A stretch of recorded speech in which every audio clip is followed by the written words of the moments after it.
In this video, we will show you how to customize control hotkeys on your Garmin Foreunner 265 watch. We will show you how to customize the hotkeys on your watch.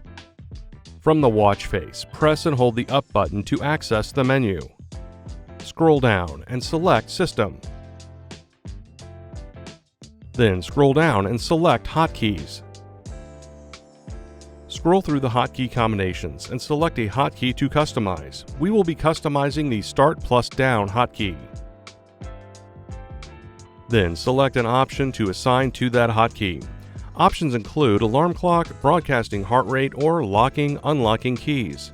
Press the Start/Stop button to make a selection and assign that hotkey. Repeat these steps to assign more hotkeys. When you are done assigning hotkeys, press the back button 3 times to get back to the watch face. To use your hotkey, simply hold the button combination.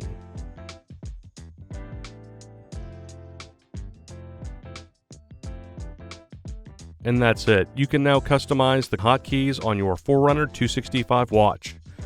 For more help, visit support.garmin.com. Thanks for watching.